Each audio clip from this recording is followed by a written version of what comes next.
సామాన్యులకి ఏమి రాయితీ ఇవ్వలేదు కదా. సామాన్యులకి ఏమీ రాయితీ ఇవ్వలేదు, దానివల్ల కలిగే ఉపయోగం ఏం కనబడలేదు.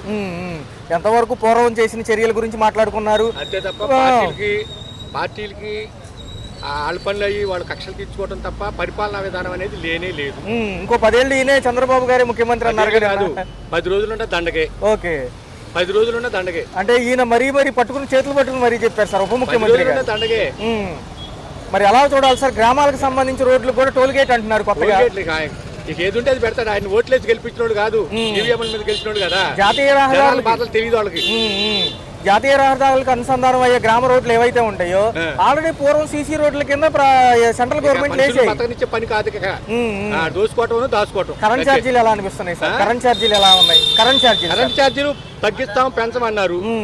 ఎక్కిన కాడ నుంచి కరెంట్ ఛార్జీలు ఆ ఛార్జీలు ఈ ఛార్జీలు అని వేస్తున్నారు. మరి ఎలా ఉంది సార్? ఏం చెప్తాం, వాళ్ళు చెప్పినట్టు ఇప్పుడు వాళ్ళు ఓట్లేసి గెలిచిన వాళ్ళు అయితే ప్రజల సమస్యలు కానీ ప్రజల యొక్క బాధలు కానీ తెలుస్తాయి. వాళ్ళు ఈవీఎంల మీద గెలిచినోడు కదా, కాబట్టి వాళ్ళకి ప్రజల సమస్యలతో పని లేదు. ఓకే, వాళ్ళకి ఏ కాడికి ప్రజల్ని వాళ్ళు ఓడించారని వాళ్ళకి తెలుసు. కాబట్టి వాళ్ళకి తెలుసు, కానీ ఉపయోగం ఏముంది? సీట్లో కూర్చున్న తర్వాత ఎవరికైనా వాల్యూ, ఆ సీటుకే వాల్యూ, వాళ్ళకి కాదు. ఈ 6 పథకాలకి బడ్జెట్లు అత్యంతగా చూపించినప్పటికీ ఇచ్చింది అరకొరగానే ఉన్నాయి కదా. 6 పథకాలు ఆయన కావాలని చెప్పేసి జనాన్ని మభ్యపెట్టడం కోసం తప్ప 6 పథకాల్లో ఏ ఒక్క పథకం కూడా నెరవేరలేదు కదా. నిన్న 10 రోజుల వరకు చూశారు, జనాల గురించి రాయితీలు ఏమైనా ఇస్తారేమోనని ఎక్కడ ప్రకటించలేదు సార్. వాళ్ళు ఏమి ఇవ్వరు. పరిపాలన వాళ్ళు చేసేది కక్షపూరితమైన పరిపాలన, కానీ పరిపాలన కాదు ఇది, కక్షపూరితంగా చేస్తారు. అదానికి సంబంధించి 300 కోట్లు లంచం తీసుకున్నారంటున్నారు. మరి రేపు కేంద్ర ప్రభుత్వం వాళ్ళతో కలయికగానే ఉన్నారు కదా. ఏం చేస్తాం, వాళ్ళు ఏం చేస్తే వాడికి జనం ఇంకా ఏం చేయలేరు. 5 సంవత్సరాలు వాళ్ళు చెప్పింది వాళ్ళు చేసింది వాళ్ళు తలంచుకొని నోరు మూసుకొని కూర్చోవటమే, అంటే పరిష్కారం ఏమీ లేదు. మరి వాలంటీర్ల గురించి కూడా నిన్న ప్రశ్నించడం జరిగింది, ఏం చెప్పలేదు సార్ ఫైనల్ గా? వాలంటీర్లు 50-50 అండి. కొంతమంది ఒక రకంగా ఉంటారు, కొంతమంది ఒక రకంగా ఉన్నారు. వాలంటీర్ల విషయంలో 50-50 ఛాన్స్ అంతే, ఫుల్ ఏం కాదు. ఇది సంక్షేమం అటకెక్కినట్టేనంటారా? సంక్షేమం అటకెక్కినట్టేనంటారా? సంక్షేమం అటకెక్కినట్టు అసలు సంక్షేమం ఎక్కడుంది అటకెక్కడానికి? ఉంటే కదా అటకెక్కడానికి, అసలు లేదుగా.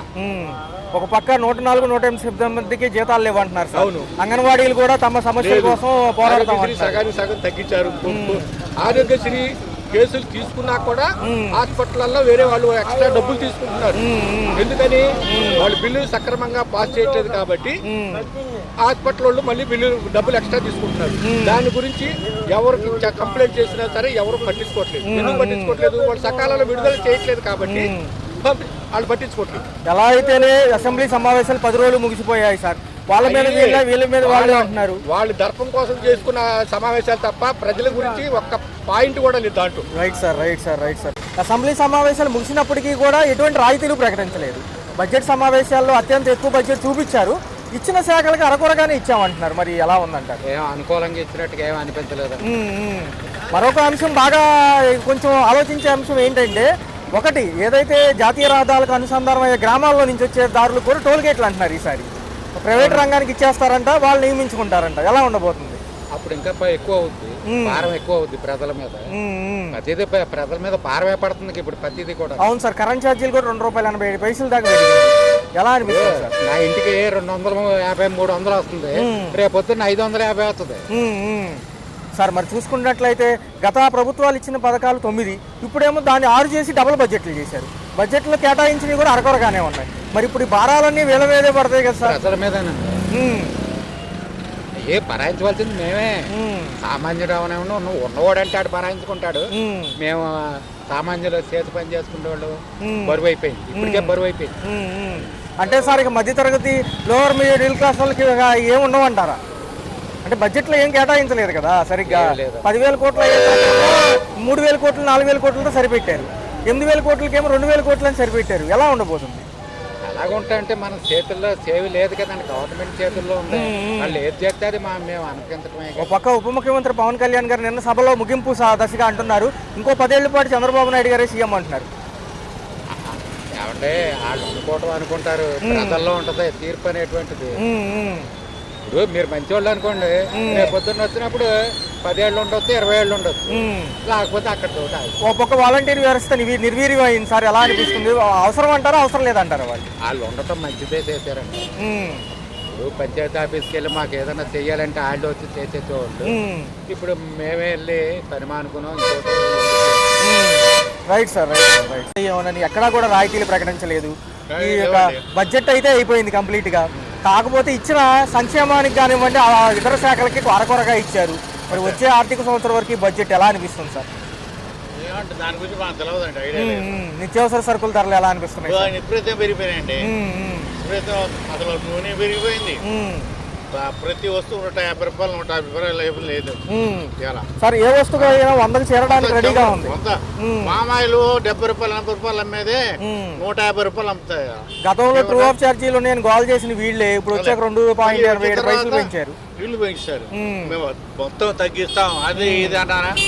ఏం తగ్గించిన వీళ్ళు 6 పథకాలకి గురించి ఇచ్చిన సంక్షేమం సరిపోదు. పిల్లలకి లేవు. పిల్లలకి మనిషికి 1500 40,000 60,000 లేవు. అవును సార్. అయిపోయినాయి. మహిళలకు డబ్బులని 200 పెట్టి బ్యాంకుల్లో చేయించారు. ఆ ఉద్యోగాలు 22,000 ఇస్తాడు. ఏమి లేవు. మామూలుగా కొట్టుకుంటూ వెళ్ళిపోవడానికి ఎంతసేపు వాళ్ళు రాజధాని అంటే కానీ జనాలు చూసే పనులు అసలు రేట్లు పెరిగినాయా తగ్గినాయా అవి చూసుకోవట్లా. పౌర సరఫరాల శాఖ మంత్రి గారు కూడా ఏం మాట్లాడట్లా. ఎంతసేపు ఈ రోడ్లు వేసుకోవడం మనుషులు పెరిగినా తగ్గినా అని చెప్పట్లే లేదు. కూడా కొత్త ప్రతిపాదన తీసుకొచ్చారు సార్. గ్రామాల్లో అనుసంధానమైన జాతీయ రహదారి రోడ్లు కూడా టోల్ గేట్లు పెడతారు. మళ్ళీ డబ్బులు వసూలు చేస్తారు. ఏం సార్ సమంజసం అంటారా? పేదలు బతికే పని కాదండి. ఇప్పుడు రేట్లు పెరిగి 170 రూపాయలు అంట. ఏం తింటాం? ఇలా బియ్యం వచ్చి 1500 1600 లేవు. అసలు గిడ్డంగుల శాఖకు సంబంధించి ఏమీ మాట్లాడాలి. తగ్గిస్తే కొద్దిగా పేదలు బతుకుతారు. పేదలు బతకాలంటే తగ్గాలి. అది స్టోరీ ఇచ్చినా ఎప్పుడో నెలకోసారి ఇస్తారు. మొన్నటిదాకా ఏదో అదానీ కంపెనీల అంశం గురించి మాట్లాడుతున్నారు. 300 కోట్లు ఆ జగన్ తీసుకున్నా అంటారు. కాసేపు కేంద్రంలో వాళ్ళు బానే ఉన్నారు. వీళ్ళంతా వీళ్ళు తీసుకుంటారు. వీళ్ళు గుమ్మొక్కే అంతా. ఏంటంటే జనాలకి ఏంటంటే 2 రూపాయలు తగ్గాలండి. ఎక్కడ తగ్గినా చేస్తే మనకి చంద్రబాబు వచ్చారు బాగా చూశారంట. మరొక విషయం సార్, 2027కి జమిలీ ఎలక్షన్స్ అని కేంద్రం అంటున్నప్పటికీ నిన్న ఈయన ప్రకటించారు 2009లోనే ఇక్కడ రాష్ట్రంలో సార్వత్రిక ఎన్నికలు ఉంటాయని. మరి చూసుకున్నట్లయితే మరి ఈసారి సపోర్ట్ ఉంది కాబట్టి పోలవరం అమరావతి అవ్వాలి కదా. పోలవరం చేస్తారు. వెళ్ళి మోడీ దగ్గరికి వెళ్ళి డబ్బులు తెస్తారంట వీళ్ళు. మళ్ళీ నిధులు తీసుకుంటారు. ఎక్కడ సార్ ఆయన ఎన్నికల ప్రచారానికి వాడుకుంటున్నాడు తప్ప ఇచ్చింది ప్రచారం వాడుకుంటాడు. వాళ్ళు కావాలంటే వీళ్ళకి ఇస్తాడు. ఏ రోడ్డుకి మళ్ళీ వచ్చేదే మనకి ఆంధ్ర లేదు. మరి ఈ రోజేమో మహారాష్ట్ర ఎన్నికల రిజల్ట్ ఉంది. తిరుగుతారు కదా. ఇవాళ పేదోడు బతికేది లేదయ్యా. అంత డబ్బు కొల్లడు బతకాల్సిందే గానీ. ఫస్ట్ శాఖ నిర్వీర్యం చేసింది వాలంటీర్ శాఖ. వాళ్ళ పరిస్థితి ఏమంటారు? వాలంటీర్ తీసాడు. ఇప్పుడు 10,000 ఇస్తా అన్నాడు. వాళ్ళని గెలిచి ముందు అసలు తీసి పారేసాడు.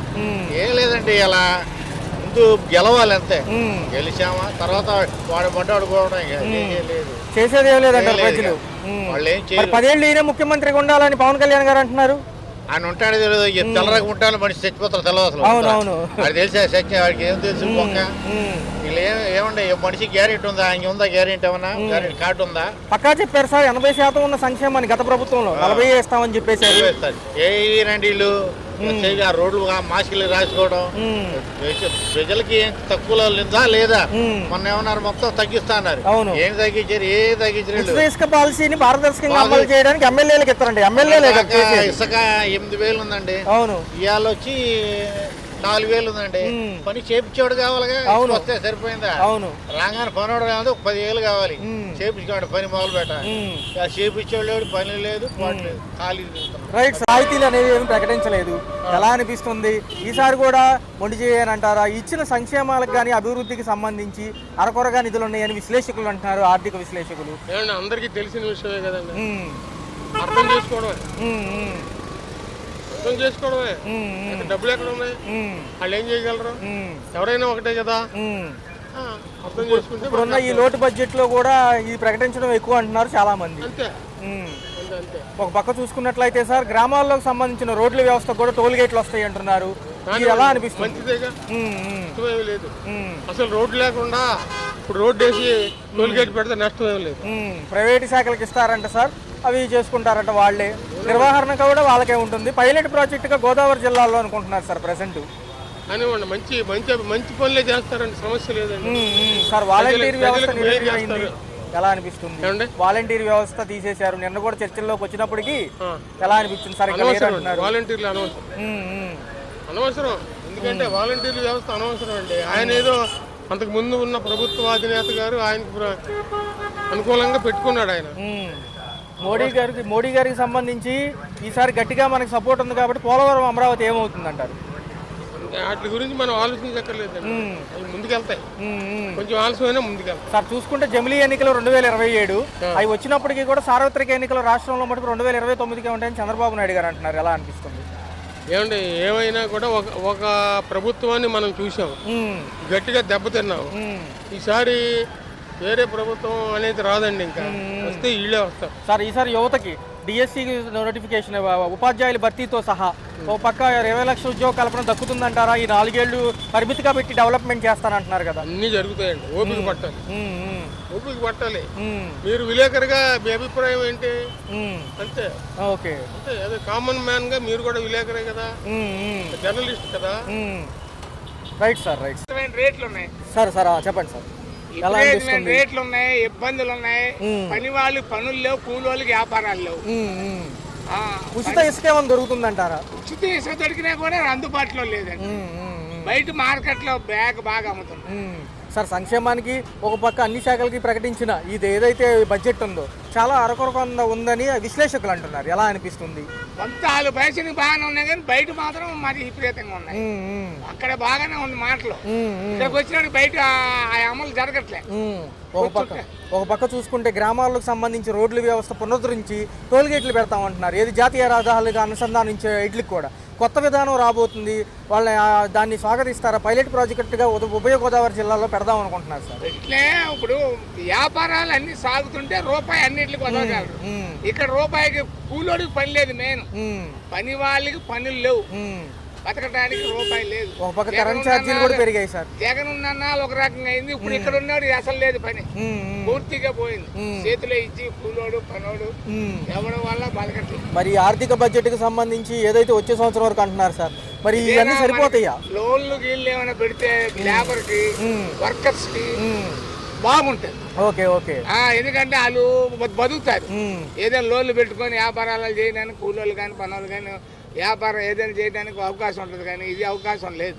కేంద్ర సపోర్ట్ గట్టిగా ఉంది కాబట్టి పోలవరం అమరావతి అవుతాయి అంటారా? అయిపోతుంది, అది అవుద్ది, అది గ్యారెంటీ. మొన్న అసెంబ్లీ సమావేశాలు కూడా చెప్పడం జరిగింది, 4 ఏళ్ళు పరిమితిగా పెట్టుకుని డెవలప్మెంట్ వైపు వెళ్తామంటున్నారు. బాగుంటదండి, ఈ పరిపాలన చాలా బాగుంటది కానీ మార్కెట్ లేదు సరిగ్గా.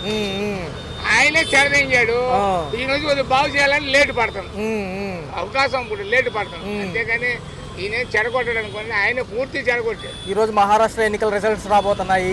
ఒక పక్క చూసుకుంటే ఈయన అత్యంత సన్నిహితంగా పవన్ కళ్యాణ్ గారు కొంటున్నారు మోడీ గారు. ఎలా అనిపిస్తుంది? పవన్ కళ్యాణ్ బాగా చేస్తాడు, ఏదైనా పద్ధతిగా భయాన్ని. ఆయనకైనా బయట పడితే పట్టుకొని వదలడు. అంటే గ్రామీణాభివృద్ధి శాఖకు సంబంధించి 16,000 కోట్లు ఈయన వెచ్చించారు. కానీ మరి ఈ శాఖ కింద ఈ రోడ్ల వ్యవస్థ రాదంటారా? వస్తుందండి, రోడ్ల వ్యవస్థ బాగా చేస్తారు. గతంలో సీసీ రోడ్లు వేసింది కేంద్ర ప్రభుత్వమే కదా. అవును, వీళ్ళే మార్కెట్ ఉన్నారు కానీ ఆ రోజుల్లో కూడా ఆయన ఏం చేయలేదు. కొద్దిగా సర్దుకోవాలని చాలా కష్టం. కొత్త ఇంట్లోకి వెళ్తే ఎలా సర్దుకోవాలి, అలాగే రాష్ట్రాన్ని సర్దుకోవాలని చాలా కష్టం. ఉద్యోగ కల్పన 20 లక్షలు అంటున్నారు సార్ యువతకి. ఈసారన్నా కొంచెం ముందు అంజుగా వెళ్తాదంట. వెళ్తాదండి, కొంచెం పర్లేదు, ఏం చేస్తాడు, చాలా బాగా చేస్తాడు సార్. కర్నూలు హైకోర్టు బెంచ్ గురించి మళ్ళీ కొన్ని వాదనలు వస్తున్నాయి, అవుతుందంటారా? కూడా అవుతుంది, పని అవుతుంది, గ్యారెంటీ. ఎంతమంది ఉన్నా ఆయన ఆగడండి, ఆయన అనుకునే పనులు సహకరిస్తాయి. 2027కి జమిలీ ఎలక్షన్స్ అంటున్న మోడీ గారు ఉన్నప్పటికీ రాష్ట్రంలో మటుకు 2029కి సార్వత్రిక ఎన్నికలని చంద్రబాబు గారు అంటారు. అవునవును, అది బాగానే ఉంటది అండి, లైన్ బాగుంటది. ఎందుకంటే చంద్రబాబు నాయుడు చెప్పింది ఏ మాటకు కూడా తిరగలేదు. ఆయన పెద్ద తలకాయతో పెద్ద ఆలోచన మంచిది. అంటే సంక్షేమ పథకాలు చాలా బడ్జెట్లు ఉన్నాయి, డబుల్ బడ్జెట్లు పెట్టారు. ప్రతి విద్యార్థికి డబ్బులు అంటున్నారు, రూపాయి వదలట్లేదుగా. ముందర మైకాలో చెప్తారు, బయటికి రావట్లే. మొన్న వరదలకు కూడా రూపాయి రాలేదు, కొంతమందికి కింద వాళ్ళకే రాలే, మాకే రాలేదు. అయ్యో అయ్యో. మరి ఎవరు చెప్పుకో ఇచ్చేస్తాం డబ్బులు. అంటే ఈ వ్యవస్థకు సంబంధించి వాలంటీర్లు ఉండేవాళ్ళు వాళ్ళు తీసేశారు. మరి వాళ్ళు తీసేసినా సరే వీళ్ళు తెలుసుకోవాలి. సచివాలయం స్టాఫ్ కి అంత అవగాహన అంటే వాళ్ళు తెలుసుకోవాలి, వాళ్ళ ఉద్యోగాలు డబ్బులు. అవును, కష్టపడ్డాము, ఎవరైనా ఆటోలు మునిగిపోయినాయి, బైకులు మునిగిపోయినాయి, కొంతమంది డబ్బులు రాలే, వాళ్ళకి డబ్బులు లేక నాన్న అవస్థ పడుతున్నారు. ఎవరైనా ఒకటే. మరి సంక్షేమాన్ని కుదించేసేసారు వీళ్ళే అన్నారు. 80% గత ప్రభుత్వాలు ఇచ్చి నిర్వీర్యం చేసే శాఖల్ని అన్ని శాఖలు అప్పులు పాలైనవి. సో ఈసారి 40% ఇస్తామంటున్నారు. మరి బడ్జెట్లు చూస్తే డబుల్ ఉన్నాయి. టాలీ అవుతుంది, బ్యాలెన్స్ అవుతుంది. అవకాశం చేస్తారు అది బ్యాలెన్స్. ఎందుకంటే వ్యాపారాలు పెంచితే కొద్దిగా ఓకే, మనకి వ్యాపారాలు ఇక్కడ పెరగాలి. సంపద సృష్టిస్తానంటున్నారు కదా ఈయన. అవును, పెంచినా ఇక్కడ లేబర్ కూడా బాగా పెరిగినట్టు ఉండాలి. వర్కర్స్ కానీ ఏదైనా కానీ ఉండటానికి మంచి దారి దొరకాలి.